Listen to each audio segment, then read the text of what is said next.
नमस्ते बिहार, मैं हूं आपके साथ अली मतर। बुलेटिन में बात सबसे पहले सिवान की, जहां पर भीषण आगलगी की घटना में 2 घर जलकर खाक हो गए। बताया जा रहा है कि आग पहले फूस के मकान में लगी और देखते ही देखते आसपास के 2 घरों में अपने आगोश में ले लिया। आगलगी की घटना में लाखों के नुकसान की आशंका जताई जा रही है। इस दौरान मौके पर काफी देर तक अफरा तफरी मची रही। घटना हसनपुर थाना क्षेत्र के बलेतरी गांव की है। बाद में ग्रामीणों और फायर ब्रिगेड के सहारे कड़ी मशक्कत के बाद आग पर काबू पाया गया। तो तस्वीरें आप देख सकते हैं। आग की लपटें देखकर अंदाजा लगाया जा सकता है कि आगलगी कितनी भयानक है। फिलहाल 2 घरों को आग ने अपनी चपेट में लिया। 2 घर जलकर खाक हो गए और लाखों की संपत्ति के नुकसान की आशंका जताई जा रही है। इस आगलगी में ग्रामीणों और फायर ब्रिगेड की कड़ी मशक्कत के बाद इस आगलगी पर, इस अग्निकांड पर काबू पाया गया।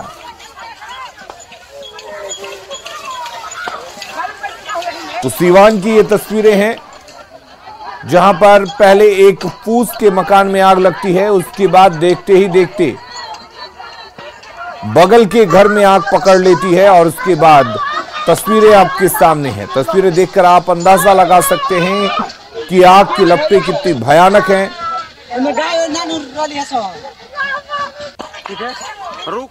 और उधर समस्तीपुर में भी आग का तांडव दिखा, जहां वारिस नगर के वार्ड संख्या 11 में भीषण आग लग गई। आगलगी की इस घटना में 5 घर जलकर खाक हो गए।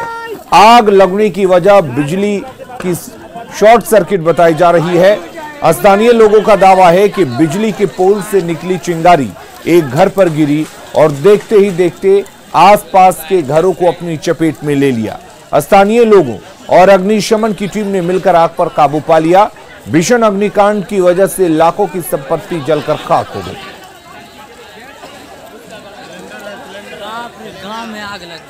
तो समस्तीपुर में शॉर्ट सर्किट से आग लग गई। लोगों का कहना है कि शॉर्ट सर्किट से निकली चिंगारी एक घर पर गिरती है, उसके बाद एक घर में आग लगती है और फिर आसपास के घरों में भी आग की लपटें पहुंच जाती हैं। उसके बाद आग भयानक रूप ले लेती है। स्थानीय लोगों द्वारा फायर ब्रिगेड को सूचित किया जाता है। फायर ब्रिगेड पहुंचती है और फिर फायर ब्रिगेड और स्थानीय लोगों द्वारा मिलकर आग पर काबू पाया जाता है और इस दौरान लाखों की संपत्ति खाक हो जाती है।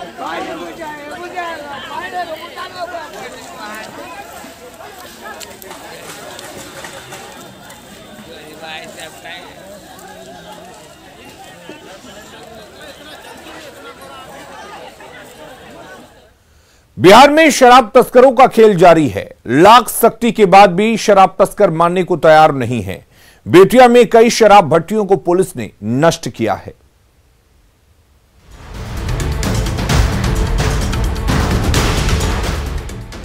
देसी दारू का ठिकाना देखिए।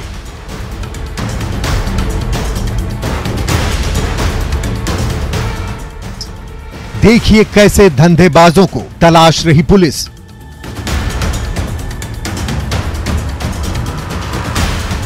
ये उस बिहार की तस्वीर है जहां देसी या विदेशी शराब पीना, पिलाना, बनाना और बेचना कानूनन अपराध है।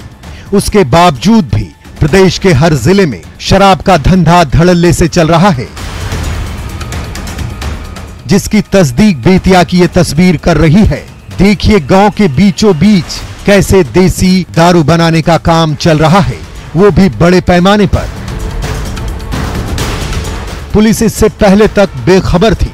जब भनक लगी तो पुलिस और उत्पाद विभाग की टीम ने कई जगहों पर छापेमारी की, जहां से 60 लीटर तैयार शराब बरामद हुआ है।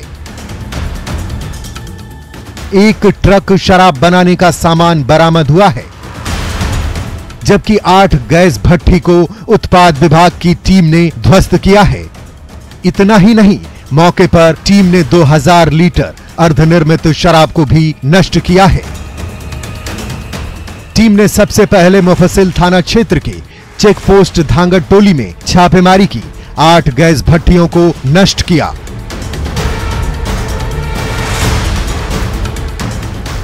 गौर से देखिए, ये वही गैस भट्टियां हैं जिनकी आंच पर धंधेबाज देसी दारू तैयार कर जिले में जाम छलकाने का काम करते थे।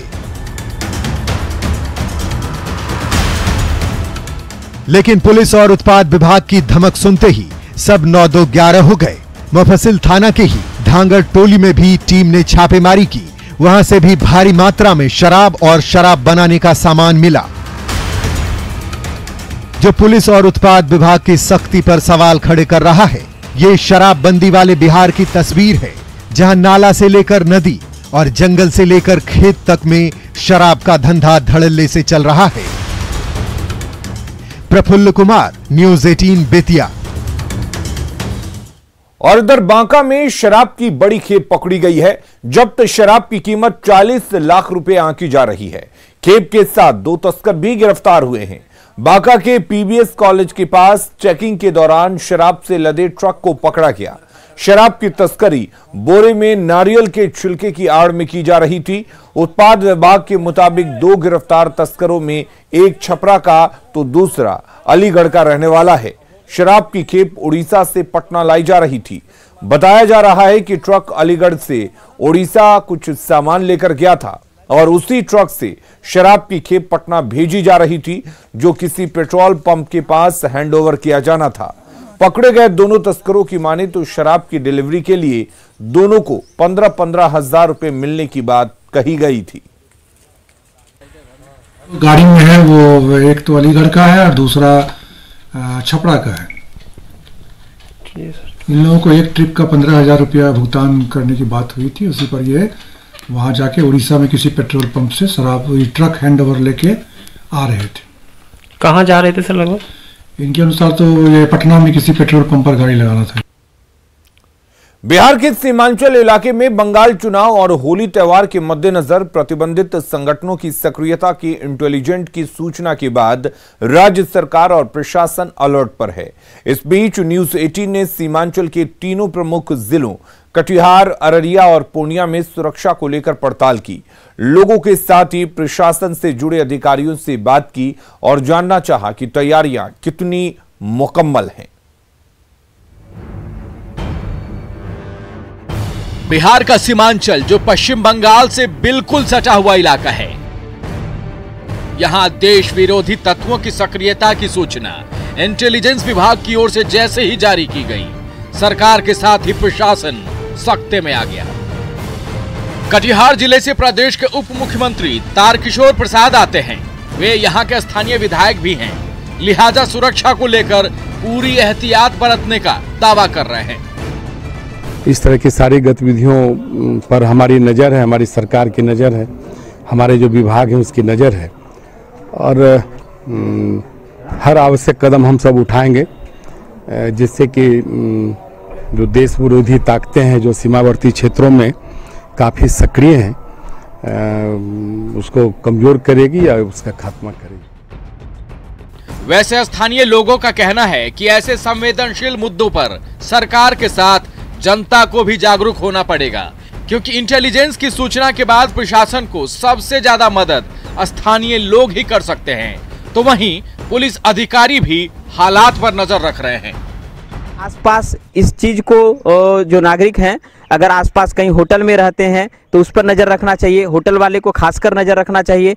और मैं यह कहना चाहूँगा कि अगर कोई रूम रेंट लगाते हैं तो रूम रेंट जो लगाते हैं, जो रूम ऑनर हैं, उन्हें खासकर विशेष ध्यान देना चाहिए कि हम जिस व्यक्ति को रख रहे हैं वह व्यक्ति कैसा है और उनका पुख्ता सबूत होने के बाद ही उन्हें अपने यहाँ किराए के मकान में रखना चाहिए। हम लोग चूंकि बंगाल चुनाव है जो कटिहार के एकदम सीमावर्ती क्षेत्र है, प्लस आने वाले समय में होली का पर्व भी है, तो सूचना है तो सूचना पर हम लोग अपने स्तर से इंटेलिजेंस कर रहे हैं और इस तरह जो भी प्रतिबंधित संगठन होगा हम लोग की नजर में आएगी, उसके विरुद्ध हम लोग आवश्यक कार्रवाई करेंगे। नेपाल बांग्लादेश के अंतर्राष्ट्रीय सीमा से भारतीय रेल के जरिए सीधा जुड़ाव रखने वाले कटिहार रेल मंडल के अहम जंक्शन होने के चलते यह इलाका अक्सर देश विरोधी ताकतों की सक्रियता के लिए चर्चा में रहा है। हाल के दिनों में कटिहार से 5 अफगानी नागरिकों की गिरफ्तारी की गुत्थी अब तक उलझी हुई है। ऐसे में खुफिया अलर्ट के बाद प्रशासन चौकन्नी जरूर हो गई है। तो तो वहीं अररिया भी नेपाल से सटा हुआ इलाका है। नेपाल की करीब 100 किलोमीटर की खुली सीमा होने की वजह से यह क्षेत्र बेहद संवेदनशील है। ऐसे में कटिहार में विदेशी नागरिक की गिरफ्तारी के बाद गृह मंत्रालय के अलर्ट को लेकर अररिया से बीजेपी सांसद प्रदीप सिंह ने यहां एसएसबी के साथ ही बीएसएफ और आर्मी कैंप मांग की है। निश्चित रूप से आने वाला दिन में सीमांचल में यहाँ एसएसबी कैंप तो है ही, यहाँ बीएसएफ का भी होना चाहिए। हम तो मांग किए हैं लिखित सरकार से भी, और यहाँ पे आर्मी का भी होना चाहिए ताकि हमारा सीमा सुरक्षित रहे। जबकि नेपाल और बांग्लादेश की सीमा से सटे होने के कारण पूर्णिया भी काफी संवेदनशील है। गृह मंत्रालय की ओर से जारी अलर्ट के बाद जिला प्रशासन भी सतर्क है। स्थानीय लोगों की माने तो ऐसे अलर्ट के बीच सबसे ज्यादा मदद प्रशासन को जनता से ही मिल सकती है, लिहाजा लोगों को भी सतर्क रहने की जरूरत है। इस देश को खंडित करने के लिए जो षड्यंत्रकारी हैं, ऐसे लोग कहीं न कहीं छुप कर करके और दूसरे माध्यमों से अलग अलग प्रकार के संगठन चलाओ। जो भोले भाले हमारे बंधु हैं, जो इस देश के निवासी हैं, अल्पसंख्यक बंधु, उनको कहीं न कहीं गुमराह किया जा रहा है और गुमराह कर करके एक नया प्रकार का उनके अंदर कंसेप्ट दिया जा रहा है, जिसका कि विरोध होना चाहिए और सरकार को भी इसकी छानबीन करनी चाहिए। ये एक ऐसी धरती है जिससे दो देश जुड़ा हुआ है। जैसे हम सब जानते हैं नेपाल बांग्लादेश बहुत करीब है हमारे जिला पूर्णिया से और भारत की सीमा से, और मुझे भी बड़ा आश्चर्य हुआ ये न्यूज़ सुनते हुए, गृह मंत्रालय का रिपोर्ट देखते हुए। तो इस रिपोर्ट से ये पता चलता है कि सरकार के साथ साथ समाज को भी जागरूक होना चाहिए। तो बिहार में होली त्योहार के साथ ही पश्चिम बंगाल चुनाव के मद्देनजर सीमांचल में पूर्णिया, कटिहार, अररिया और किशनगंज जिलों के लिए अलर्ट जारी किया गया है। प्रतिबंधित संगठन से जुड़े लोगों की गतिविधि बढ़ने की आशंका जताई जा रही है। दूसरे देशों के नागरिकों के ठहरने जाने की भी संभावना जताई गई है। गृह मंत्रालय का अलर्ट के बाद प्रशासन सतर्क है। ऐसे में राज्य सरकार बेहद सख्ती से इन इलाकों पर नजर बनाए हुए है। जाहिर तौर पर एसएसबी के जवानों को सतर्क करने के साथ ही पुलिस बलों को गश्ती बढ़ाने के निर्देश दिए गए हैं, ताकि किसी भी तरह की देश विरोधी ताकतों से सख्ती से निपटा जा सके। न्यूज़ 18 के लिए कटिहार से सुब्रत गुहा, अररिया से सतीश और पूर्णिया से कुमार प्रवीण की रिपोर्ट। मुजफ्फरपुर में एक महिला की संदेहास्पद स्थिति में मौत हो गई। मृतक का नाम रीता है, जिसका शव पंखे से लटका हुआ मिला। उसके परिजनों ने ससुराल वालों पर हत्या का आरोप लगाया है। रीता की शादी 2018 में भरत सम्राट से हुई थी। बताया जा रहा है कि पहले भी विवाद को लेकर कई बार पंचायत हुई थी। फिलहाल पुलिस मामले की जांच में जुटी है। उसकी मां और बहन ही जान से मारा है। ऐसा क्योंकि वो बहुत रड टाइप का है सर। हम लोग शादी का बाद में भी पंचायती के पक्ष में भी हम लोग थे। प्रथम दृष्टिया तो अभी पंखा से लटक कर करके हैंगिंग की बात आई है, और क्या कारण था उसकी जांच की जा रही है। आगे जांच पड़ताल के बाद कौन से कुछ परिजनों से बात हुई है? उनके परिजनों से बात हुई है, और कुछ भी उनके परिजन आए हुए हैं, उनसे बात हुई है। बता रहे हैं कि नागालैंड में ये लोग रहते थे, वहाँ से पटना आए हैं, और पटना से नवादा के एसएन सिन्हा कॉलेज के लापता गार्ड बलभद्र सिंह का शव बरामद किया गया है। बलभद्र सिंह की हत्या कर शव नदी किनारे बालू में गाड़ दिया गया था। बलभद्र सिंह 22 फरवरी से लापता थे। बताया जा रहा है कि बलभद्र सिंह की हत्या जमीन को लेकर रुपये के लेन देन के विवाद में की गई है। इस मामले में 2 लोगों को आरोपी बनाया गया है। मरहा नदी बोला जाता है, वहीं पे जाकर मतलब बालू वहाँ से उठाता है लेबर, तो कुत्ता उत्ता जो होता है ना खरोच रहा था, तो ही गंध मारा तो वहाँ पर गए। तो किस पे आपको शक लग रहा है? शक शिशुपाल अब भोला है, और हो सकता है उसके साथ 1-2 हो। बात उस वायरल वीडियो की जो सोशल मीडिया पर वायरल हो रहा है और सबको शर्मसार कर रहा है, क्योंकि वीडियो में एक सुरक्षा गार्ड ने गुनाहों की सारी प्रकाष्ठा को पार कर दिया है। बेशर्मी की हद देखिए।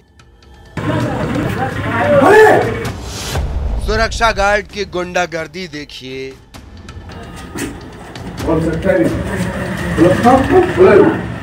ये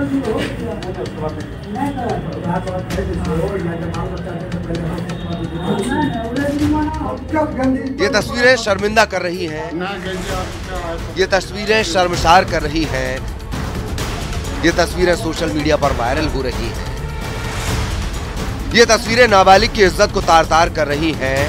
ये कोई और नहीं कर रहा बल्कि अररिया सदर अस्पताल में तैनात सुरक्षा गार्ड ने लाठी का धौंस दिखाकर बेशर्मी की सारी हदें पार की हैं।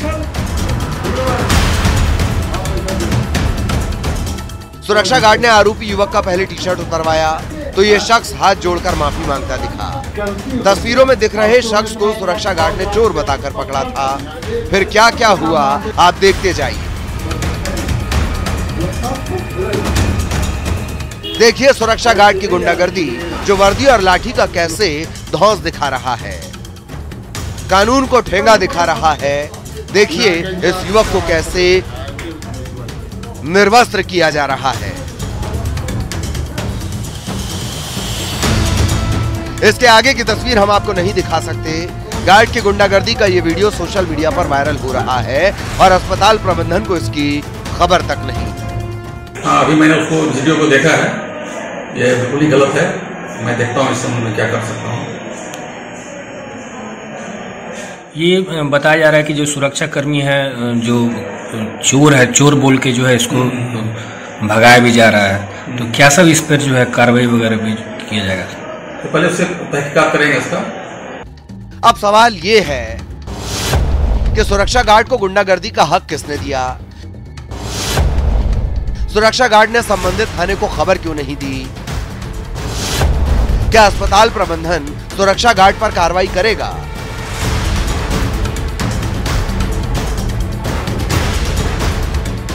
ये वो तमाम सवाल हैं जिसका जवाब अस्पताल प्रबंधन को देना पड़ेगा, क्योंकि सुरक्षा गार्ड ने जो किया है वो गुनाह की पराकाष्ठा है। सतीश कुमार मिश्रा, न्यूज़ 18, अररिया। अगली खबर का रुख करते हैं। सासाराम नगर परिषद के मुख्य पार्षद, तत्कालीन कार्यपालक पदाधिकारी और जूनियर इंजीनियर पर बिना सड़क बनाए 48 लाख रुपए की निकासी का आरोप लगा है। इसे लेकर नगर परिषद के कार्यपालक पदाधिकारी ने नगर थाने में इन तीनों के खिलाफ गबन का केस दर्ज कराया है। नगर थाने में दर्ज मुकदमे में बताया गया है कि सासाराम नगर परिषद के मुख्य पार्षद के वार्ड नंबर 11 में अलग अलग 7 योजनाओं के जरिए 48 लाख रुपए की निकासी कर ली गई, जबकि किसी सड़क का निर्माण भी नहीं हुआ है। नंबर 11 जो चेयरमैन का वार्ड है, जो माननीय मुख्य पार्षद हैं, इनका वार्ड है, जिसमें 7 योजनाओं में लगभग 48 लाख रुपया वो भी बिना काम कराए हुए निकाला गया था। जिला पदाधिकारी महोदय ने मुझे निर्देश किया कि दोषी व्यक्तियों के विरुद्ध नियमानुसार कार्रवाई करने के लिए, उसी क्रम में आज एफआईआर इन तीनों पे जो आरोपी हैं, इन पे जो पैसा का गबन हुआ है, इन पे एफआईआर हुआ है। केंद्र सरकार से हरी झंडी मिलने के बाद बिहार में बड़े पैमाने पर इथेनॉल का उत्पादन शुरू होने वाला है। एक अनुमान के मुताबिक 1.5 से 2 लाख गैलन इथेनॉल का उत्पादन होगा। कुछ निवेशकों ने फैक्ट्री लगाने की रजामंदी भी दे दी है। इससे बिहार की अर्थव्यवस्था में बड़ा बदलाव हो सकता है। साथ ही बंद पड़ी चीनी मिलों के चालू होने की उम्मीद भी बढ़ गई है। हमारे साथ मौजूद हैं गन्ना मंत्री बिहार के प्रमोद कुमार, और मुख्यमंत्री ने एक बड़ा फैसला किया कि बिहार में कई इथेनॉल के फैक्ट्री लगाए जाएंगे। एक महत्वपूर्ण बैठक में भी सर आप लोगों ने इथेनॉल को लगे कई महत्वपूर्ण फैसले किए, क्या वो फैसला है? देखिए, हमारे माननीय मुख्यमंत्री महोदय ने ये 2010 में ही 8-10 में ही, जब ये निगम के जो बंद चीनी मिलें थी, तो जब इसको टेक ओवर किया गया तो उसी समय इन्होंने ये कहा कि इथेनॉल बना लिया जाएगा। तो जो गन्ना का जो किसान का जो गन्ना का उत्पादन है, फिर चीनी का उत्पादन है, तो ये एक बहुत बड़ा, चूंकि इथेनॉल 2 दृष्टि से बहुत महत्वपूर्ण है। प्रथम दृष्टि की जो देश के सामने जो $5 ट्रिलियन का जो मुद्रा कोष बनाना है, डॉलर को महत्व देना है, और उसमें भारत सरकार ने तय किया है कि जो हमारा पेट्रोलियम पदार्थ है उसमें 20% इथेनॉल लगाएंगे। अभी हमारे पास 5% ही उत्पादन है, तो 15% उत्पादन और करना है, और हर देश के हर राज्य को 20% उत्पादन का कोटा दे दिया है पेट्रोलियम विभाग ने। तो कोटा भारत सरकार द्वारा बिहार सरकार को भी प्राप्त हो गया। बिहार का देश के $5 ट्रिलियन की आर्थिक व्यवस्था बदलने में बिहार का अहम योगदान होगा। और जो बंद चीनी मिले हैं सर, हम उम्मीद करें कि वो भी खुल सकते हैं। हाँ, निश्चित। और उसके भी हम लोग उस बंद चीनी मिल को एथेनॉल के लिए खोलेंगे। सीएम नीतीश कुमार के साथ कल कई मंत्रियों ने कोरोना का वैक्सीन लिया और तीसरे चरण में निर्धारित उम्र से ऊपर वाले लोगों से भी टीका लेने की अपील की। मुख्यमंत्री के डिप्टी सीएम रेणु देवी, स्वास्थ्य मंत्री मंगल पांडे और शिक्षा मंत्री विजय चौधरी ने भी उनके साथ टीका लिया और सभी लोगों ने टीका लेने की अपील की। निश्चित रूप से स्वास्थ्य मंत्री के रूप में हमारे लिए बहुत खुशी का दिन है कि राज्य में जो हमारे 60 वर्ष से ऊपर के लोग हैं या 45 वर्ष से ऊपर के कोमॉर्बिडिटी के लोग हैं, वैसे लोगों को भी टीकाकरण किया जाना है, जिसकी शुरुआत आज हो गई है। और लगभग 1 करोड़ से ऊपर की वह संख्या होगी जिन लोगों को टीकाकृत इस फेज में किया जाएगा। और आगे आने वाले समय में भारत की सरकार के द्वारा फिर जैसा निर्देश दिया जाएगा उम्र सीमा के संदर्भ में, उस अनुसार हम लोग टीकाकरण करेंगे। बहुत खुशी हो रही है। सबसे बड़ी खुशी तो ये हो रही है कि हम अपना देसी वैक्सीन लगाए हैं और हमारे माननीय यशस्वी प्रधानमंत्री माननीय नरेंद्र मोदी जी कहते थे कि लोकल से वोकल बनना, और आज उसका प्रमाण प्रत्यक्ष है कि हमारे वैज्ञानिकों ने, हमारे डॉक्टर्स ने जो मेहनत किया है, जो परिश्रम किया है और जो भारत में वैक्सीन आया है वो सबसे अच्छा वैक्सीन आया और उस वैक्सीन को सभी लोग ले रहे हैं। हम लोगों को बहुत प्रसन्नता है और सही बात है कि हम लोगों ने एक बहुत ही जो वाजिब और जो होना चाहिए था, और ये तो सबकी एक तरह से ड्यूटी बनती है जब सरकार आगे बढ़ के सब लोगों को मुफ्त कोरोना का टीका लगवा रही है, तो कोरोना को पराजित करना ये तो हम सभी बिहार वासियों का कर्तव्य है। मुख्य सचिव पद से रिटायर हुए दीपक कुमार को सचिवालय सभागार में विदाई दी गई। इस दौरान कई सीनियर ऑफिसर मौजूद रहे।